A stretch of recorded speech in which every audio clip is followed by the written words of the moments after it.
Hello again, Kirsten Kloss here with Netcast Events. I am pleased to be in studio again with Chris Hamilton from salestipaday.com. Thanks for joining us again, Chris. Thanks for having me, Kirsten. And we have a very special guest today, Tim Pearson. Now, Tim is an author with McGraw-Hill who has come out with a book called The Old Rules of Marketing Are Dead. And what I'm going to do here is I'm going to pass this on to Chris Hamilton in a sec so he can interview Tim about his book. But before I do that, what I'd like to do quickly is explain that the questions that you have during the interview here can be directed to Tim directly and to all of us actually through the question form on the top right-hand corner. If you have questions, even during the recorded version of this, you can post those questions in that question form, and we'll make sure that those get passed on. Thanks again, gentlemen, for joining us. Tim, Chris, and Chris, I'll let you take it from here. Absolutely. Thank you very much. Tim, first off, thank you very much for joining us as well. And just as a bit of an introduction here, Tim is the President and Chief Executive Officer of Pearson Advisors and Partners. And you can find his website at pearsonadvisorandpartners.com. And as Kirsten said, I'm holding the book up right now. Tim has written The Old Rules of Marketing Are Dead, which is a New York Times bestseller, a #1 International Business Times bestseller, a #1 USA Today bestseller on the money and also on the business list, #1 on Barnes & Noble, and #1 on Amazon. And Tim, as we were mentioning before, congratulations on that. That's excellent that your book has made it into such high rankings as that. So, all thanks. I appreciate the recognition. It's amazing that people actually go out, buy the book, and all that good stuff. So now, Tim, I was excited to interview you because of the world that you originally played in, which was you were, for all intents and purposes, I believe the first chief marketing officer for KPMG, which is a large audit and advisory firm. If people do not know that, it's one of the big four.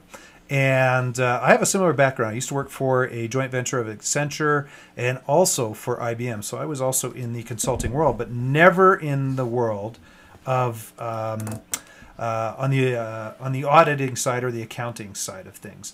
Now, I want to get started just kind of with that background there as to how did you find going into such a huge company and managing the marketing aspect for it, considering two sides of the fence, one heavily regulated, one not regulated, and so many different offerings, especially on the advisory side.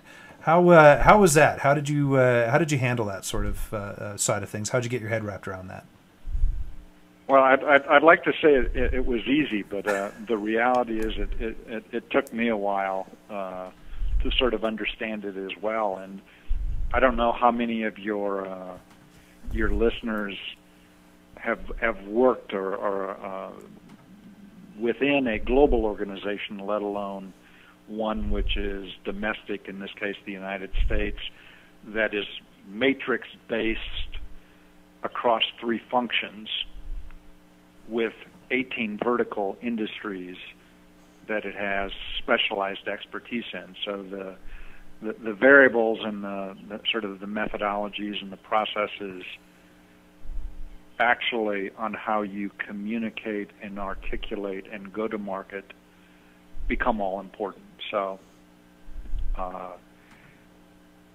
when I was recruited and became the first chief marketing officer, I had all the issues that a CMO has for a single piece of business, let alone a business that went across, as you mentioned a moment ago, audit, tax, advisory, consulting, and something called financial advisory services.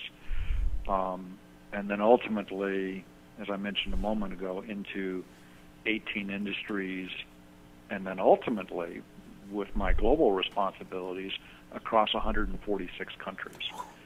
So sort of the scale and magnitude until you've sort of managed a marketing or in a communications organization is actually very, very complex, maybe one of the most complex businesses from a marketing basis in the world.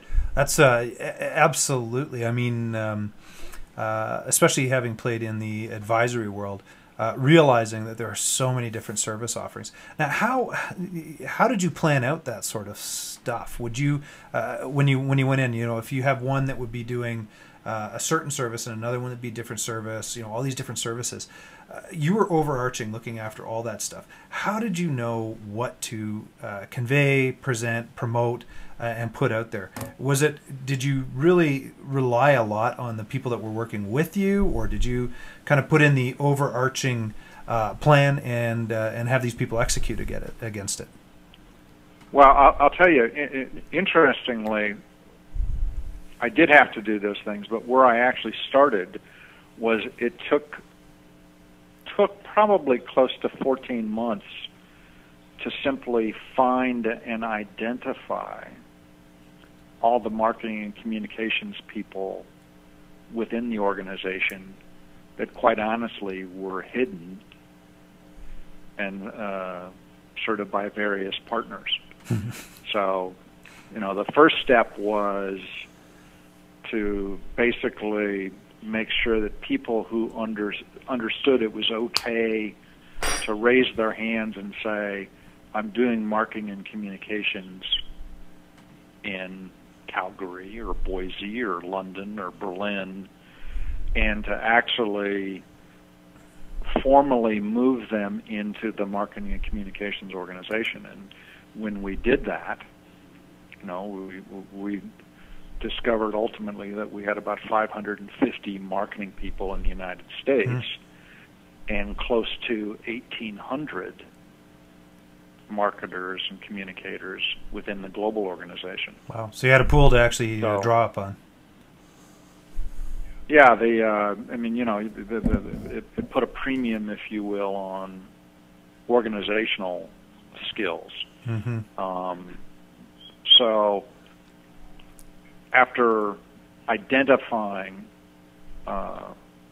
those people, the next thing was to begin to migrate all of the individual budgets that sat out, if you will, remotely outside of the marketing and communications organization, and to bring all of that together. And again, it's probably a little easier as a reference point.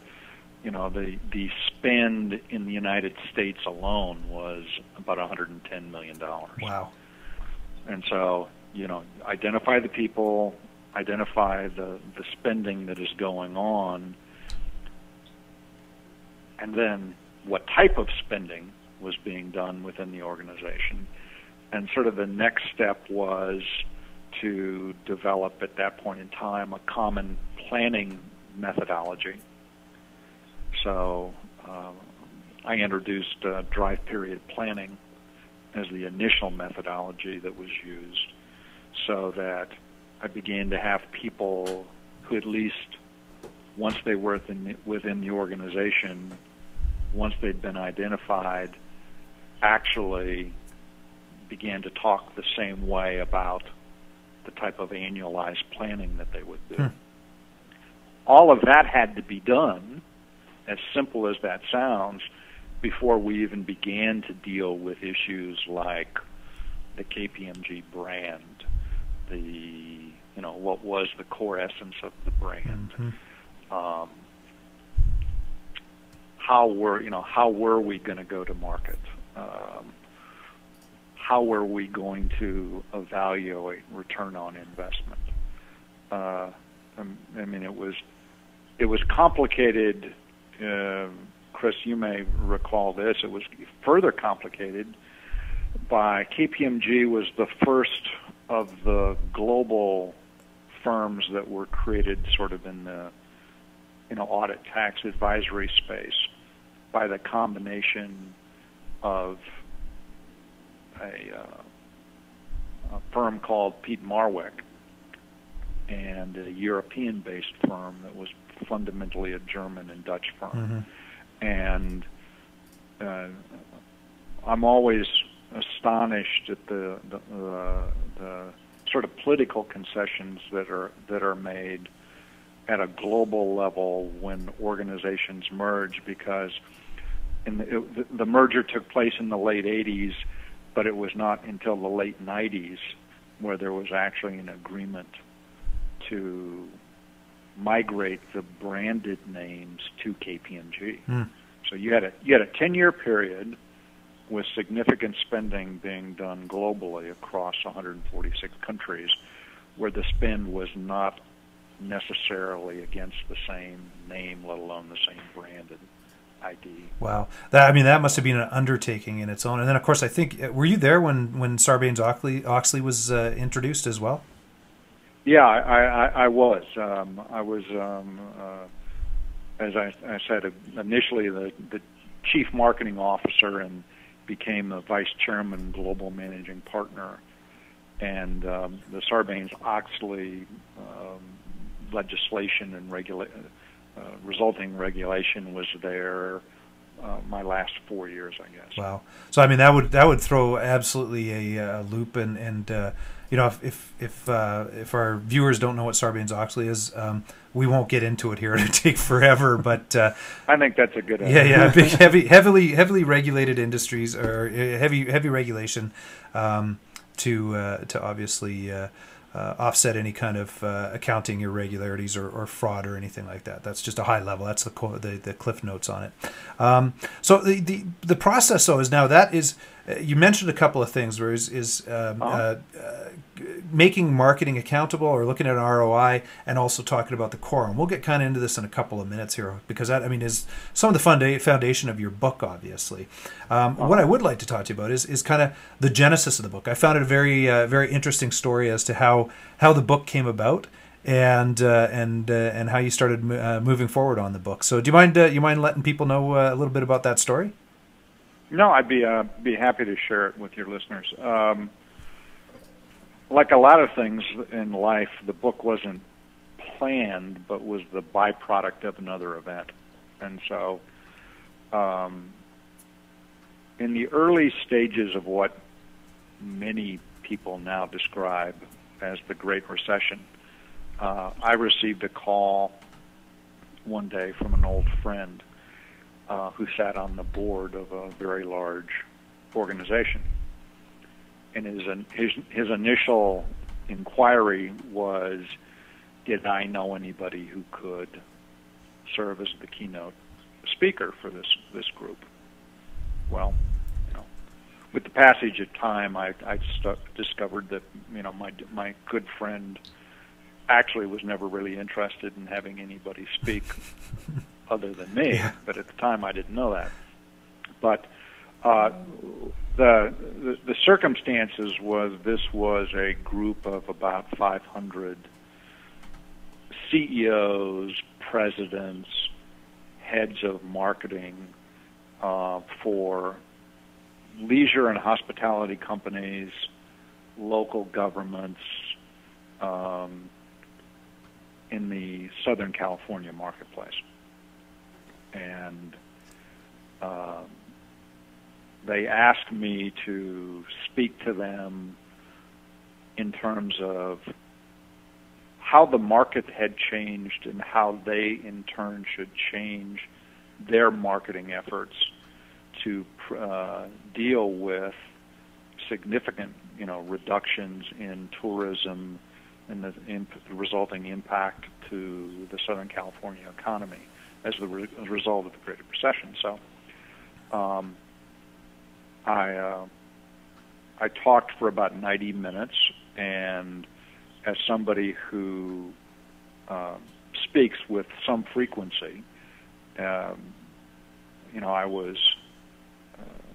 was very surprised at the conclusion. I knew the speech had gone well. I could tell that the audience was engaged, but I was astonished following the end of the presentation to have about 50% of the audience come forward wanting not only copies of the presentation, but more importantly, they wanted to know where they could go out and buy the book on this topic. And it was then that I realized, with such sort of an overwhelming, response and request, that there was potentially a real need and a real interest for something that dealt with the issues of how you market and how you reinvigorate growth initiatives or reinvent brands when you have what could almost be characterized as a catastrophic event like the Great Recession that took place. Absolutely. Mm-hmm. I actually remember being down in California. I took the kids down to Legoland, actually just outside of San Diego there. And just this was back about 3-4 years ago, I guess it was, back when it was going on. And they had shut it down 2 days a week because of the fact that the economy was there. There's no tourism there. There's no tourism happening and stuff. So I mean, it's got to be a huge impact on that. It had to be a huge impact. Obviously, a very eager crowd to learn about that sort of stuff.